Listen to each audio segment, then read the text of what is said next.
Hi ಸ್ನೇಹಿತರೆ, welcome back to my channel. ಹೇಗಿದ್ದೀರಾ? ಚೆನ್ನಾಗಿದ್ದೀರಾ ಅಂತ ಭಾವಿಸ್ತೀನಿ. ನಾವು ಕೂಡ ಚೆನ್ನಾಗಿದ್ದೀವಿ. ಬನ್ನಿ, ಇವತ್ತು ಒಂದು ಸ್ಟೋರಿ ಕಥೆನ ಹೇಳ್ತಾ ಇದ್ದೀನಿ. ಸ್ಕಿಪ್ ಮಾಡಬೇಡಿ. ಹಾಗೆ ಹೊಸಬ್ರು ನೋಡ್ತಾ ಇದ್ದರೆ ಸಬ್ಸ್ಕ್ರೈಬ್ ಮಾಡಿಕೊಂಡು ಸಪೋರ್ಟ್ ಮಾಡಿ ಅಂತ ಕೇಳ್ಕೊತೀನಿ ಸ್ನೇಹಿತರೆ. ಬನ್ನಿ ಸ್ಟೋರಿನ ಕೇಳೋಣ. ಅಪೂರ್ಣ ಪ್ರೀತಿ. ಮೈಸೂರಿನ ಹೆಸರಾಂತ ಕಾಲೇಜಿನಲ್ಲಿ ಮೊದಲ ಬಾರಿ ಅವಳನ್ನು ನೋಡಿದ್ದ. ಆಕೆ ಮೀನಾ, ಕನ್ನಡ ಇಲಾಖೆಯ ವಿದ್ಯಾರ್ಥಿನಿ. ಕಪ್ಪು ಬಟ್ಟೆಯಲ್ಲಿ ದಪ್ಪ ವಿಜ್ಞಾನದ ಪುಸ್ತಕವನ್ನು ಹಿಡಿದಿದ್ಲು. ಅವಳ ನಗು ಸೂರ್ಯೋದಯವಂತೆ ಮೃದುವಾಗಿ ಹೃದಯವನ್ನು ಹುಟ್ಟುವಂಥದ್ದು. ಪ್ರಥಮ ಇಂಗ್ಲಿಷ್ ವಿಭಾಗದ ಪ್ರತಿಭಾವಂತ ವಿದ್ಯಾರ್ಥಿ. ಅವನು ಕವಿತೆಗಳನ್ನು ಬರೆಯುತ್ತಿದ್ದ.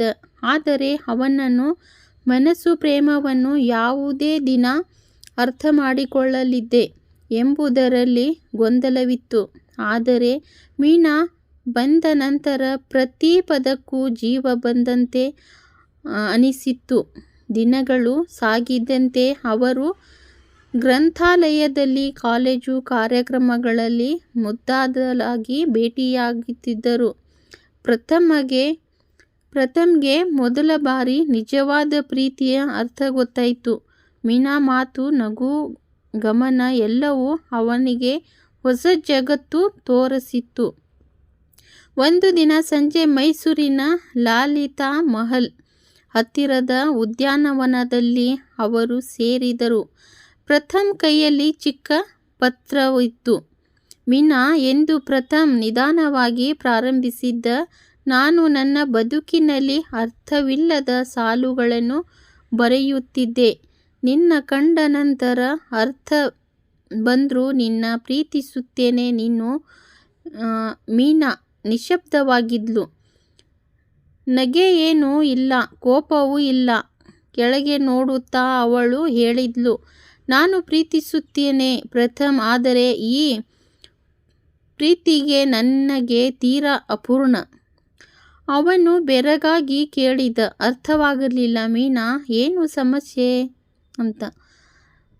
ನಮ್ಮ ಮನಸ್ಸುಗಳು ಹೊಂದಿಕೆಯಾಗಬಹುದು, ಆದರೆ ನನ್ನ ಮನೆಗೆ, ನನ್ನ ಕುಟುಂಬಕ್ಕೆ ಈ ಪ್ರೀತಿಯ ಈ ಸಂಬಂಧ ಒಪ್ಪಿಗೆ ಇಲ್ಲ. ನಾನು ಮನೆತನದ ಜಾತಿ ಎಲ್ಲವನ್ನು ತಿರಸ್ಕರಿಸಲು ಸಾಧ್ಯವಿಲ್ಲ. ನಾನು ಕುಗ್ಗಿಬಿಡುತ್ತಿದ್ದೇನೆ. ಪ್ರಥಮ್ ನಿಶ್ಶಬ್ದ. ಆ ಮೌನದಲ್ಲಿ ಸಾವಿರ ಮಾತುಗಳನ್ನು ಅಡಗಿದ್ದವು. ಆ ದಿನದ ನಂತರ ಅವರು ಮತ್ತೆ ಮಾತನಾಡಲಿಲ್ಲ.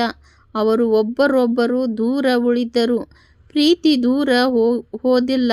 ಪ್ರತಿ ವರ್ಷ ಲಲಿತಾ ಮಹಲ್ ಹತ್ತಿರ ಪ್ರಥಮ್ ತನ್ನ ಡೈರಿಯಲ್ಲಿ ಒಂದು ಕವನ ಬರೆದ.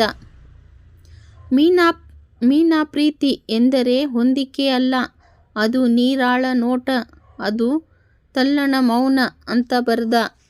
ವರ್ಷಗಳು ಕಳೆದವು. ಪ್ರಥಮ್ ಹೆಸರು ಮಾಡಿದ ಲೇಖಕನಾದ. ಮೀನಾ ವಿವಾಹವಾದಳು, ಮಕ್ಕಳ ತಾಯಿ. ಆದರೆ ಪ್ರತಿ ಬಾರಿ ಮಳೆ ಬಂತು ಅವಳಿಗೊಂದು ನೆನಪಾಯಿತು.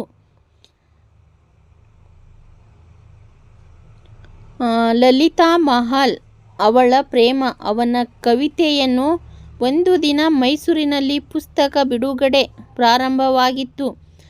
ಲೇಖಕ ಪ್ರಥಮ ತನ್ನ ಹೊಸ ಪುಸ್ತಕ ಅಪೂರ್ಣ ಪ್ರೀತಿ ಬಿಡುಗಡೆ ಮಾಡುತ್ತಿದ್ದ. ಶ್ರೋತೃಗಳಲ್ಲಿ ಮೀನಾ ಕುಳಿತಿದ್ದರು.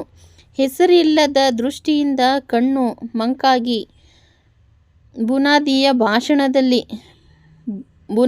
ಭಾಷಣದ ನಂತರ ಪ್ರಥಮ್ ಕವಿತೆ ಓದಿದ. ಪ್ರೀತಿ ಪೂರ್ಣವಾಗಬೇಕೆಂಬ ನಿಯಮಿತವಿಲ್ಲ, ಅದು ನೆನಪಾಗಿದ್ದವು ಸಾಕು.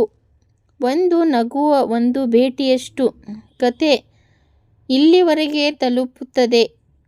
ಇವರು ತಮ್ಮ ಪ್ರೀತಿಯನ್ನು ದೂರದಿಂದ ಬದುಕಿದರು, ಆದರೆ ಅದು ಅವರು ಅನುಭವಿಸಿದ್ದ ಅತ್ಯಂತ ನಿಖರವಾದ ಪ್ರೀತಿ, ಬದಲಾವಣೆದ ಶುದ್ಧವಾದ ಪ್ರೀತಿ.